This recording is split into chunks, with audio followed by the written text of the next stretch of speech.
Here I am in the Rocky Mountains outside of Denver, Colorado, test driving the brand new 2020 Mazda MX-5 RF Hardtop convertible. And so many people in the past have compared this amazing little sports car to a go-kart. And in today's video, I'm gonna show you the ins and outs of the 2020 MX-5 Miata, give you my driving impressions, and to test whether that go-kart claim really holds up.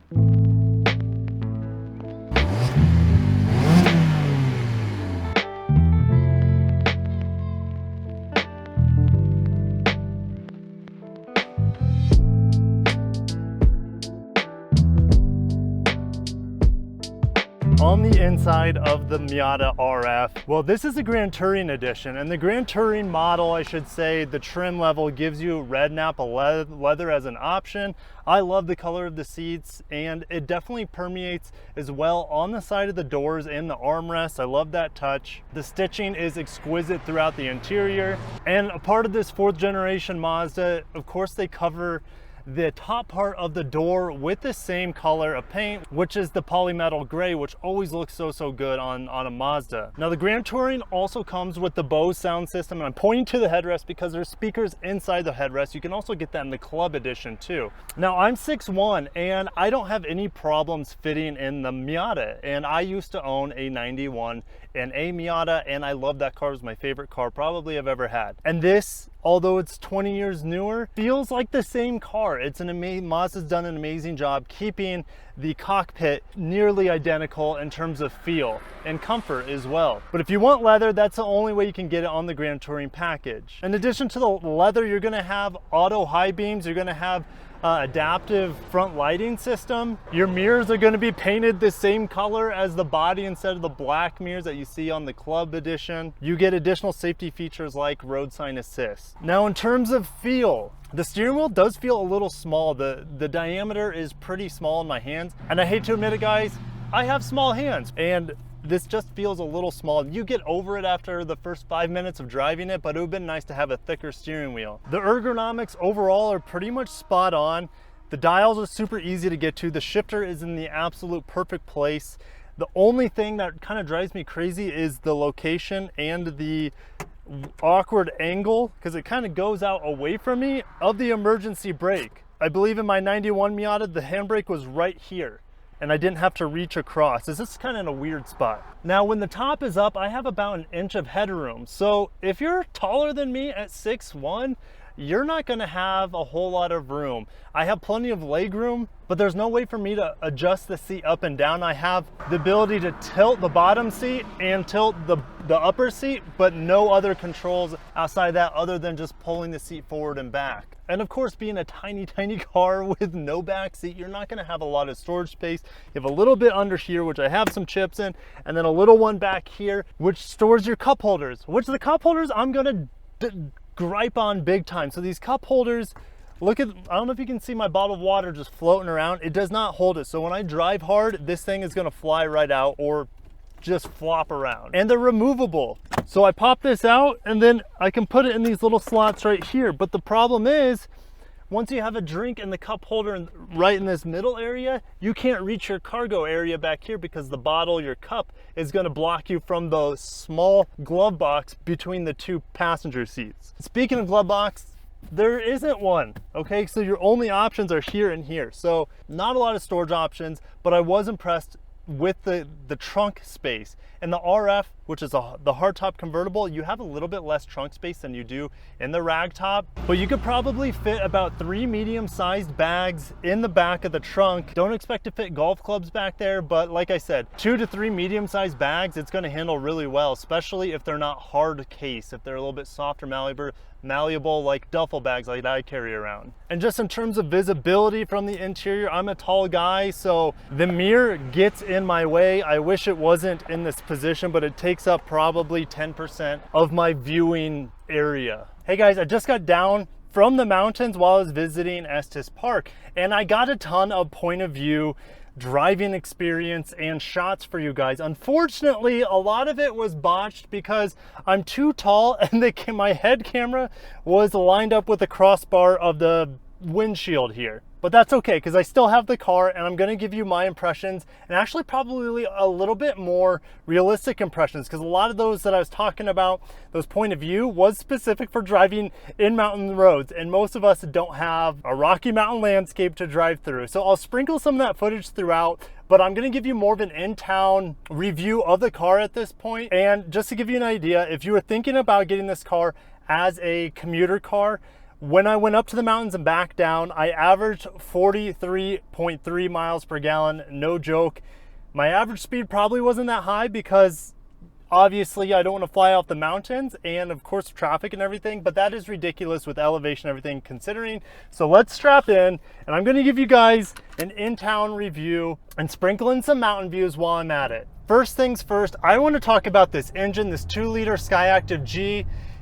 It now has 181 horsepower. That started in 2019. The 2016, 17, and 18 models of this 4th generation MX-5 had 155 or so horsepower. And up here at elevation, it probably is still producing around 150 to 160 horsepower, but I still feel like it's more than adequate. This car just feels so balanced overall. The linear power that you get with this naturally aspirated 2-liter Skyactiv G engine is just perfect, and it's mated perfectly with this gearbox. So speaking of this gearbox, it is an absolute gem.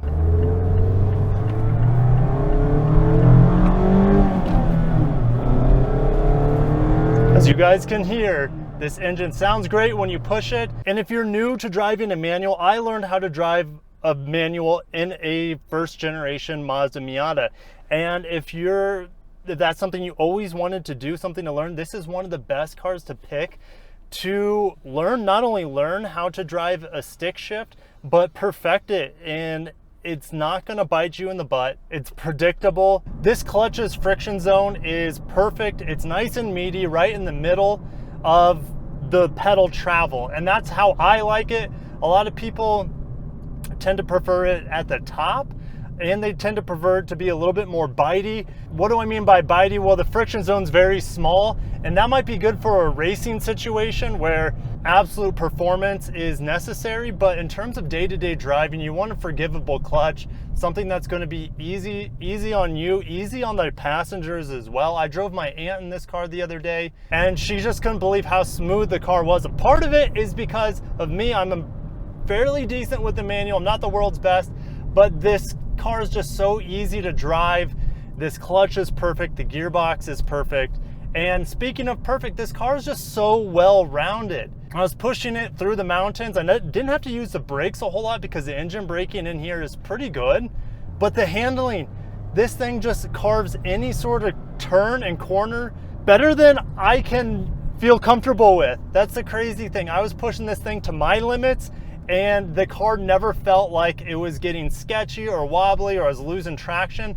And a part of that with the RF, you get the Bilstein shock absorbers, which are an upgraded option that you can get on the club package. But unlike the club package in this car, you forgo the cool brakes, you forgo the blacked out wheels and the black body kit that goes with it. But this vehicle, the more I drive it, the more I realize it is a grand touring model. I drove this through the mountains with absolute pleasure, and I'm a little sunburnt as a result. I would feel so comfortable taking this car across the country because of the grand touring. These leather seats are so comfortable. I sat in this car for probably 3 hours on my mountain drive earlier, and I never felt like I needed to get out, stretch, or anything like that. Yeah, I'm young, that helps. And brakes, like I said, you get the cooler Brembo brakes in the club package. These brakes are more than adequate for my style of driving. If you're going to be thinking about tracking the car, then maybe the club package would be right for you. But if you want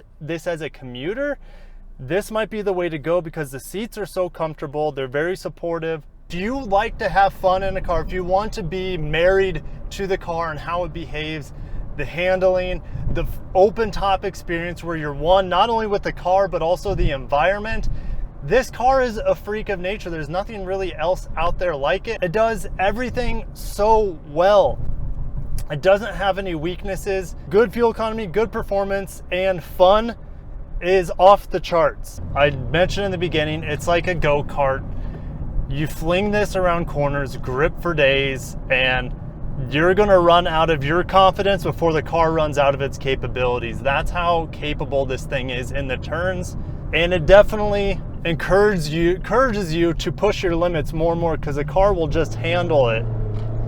More and more input, it'll handle it every single time. And the thing is, like, I just pushed the car really hard there and I didn't break the speed limit. That's what I love so much about this, is you can just go ham on it. And the exhilarating, the sound, I was only going 45 miles an hour and it sounded like I should have been going about 100. And that's the Mazda Miata effect. The smiles per miles are better on this car. The smiles per dollars are better on this car than any other car in the world. And with that being said, I'm gonna switch on over to my footage in Estes Park, Colorado, where I finished my mountain driving. So I made it through the mountains, the Rocky Mountains, and the beautiful Mazda MX-5 RF, and it was probably the best driving experience of my life. And I was gonna summarize this video by comparing it to a go-kart, because that's how I opened up. And I'll switch around real quick so you can see the go-karts going around, and there are no GoPros or action cameras allowed there. So I'm just gonna give you a little outside shot of me summarizing my thoughts about this MX-5 in front of a go-kart park. There's nothing quite like this car. I've had so many people in just a couple days I've had it just fawn over it. It's gorgeous, it's a true looker. As long as you have another car that you can put more stuff into, there's no reason that you can't have an MX-5 of your own, so you can just enjoy the driving experience. If you guys are looking for something fun in your life, if you're looking for something practical in terms of low cost of maintenance, low cost of ownership, reliability, it's not the practical in the sense of extreme versatility, but in terms of having a true sports car experience, extracting the most out of the vehicle while not getting into too much trouble. It's only got 181 horsepower. But it's a lot for such a small car. And the old adage remains true. It's better to drive a slow car fast than a fast car slow. And I can't think of a better car to take through the Rocky Mountains than this MX-5. And like always, guys, thank you so much for watching. I'll see you in the comments below. Feel free to ask me any additional questions about the MX-5, especially in this hardtop Grand Touring trim. And I'll catch you guys in the next review. Peace out.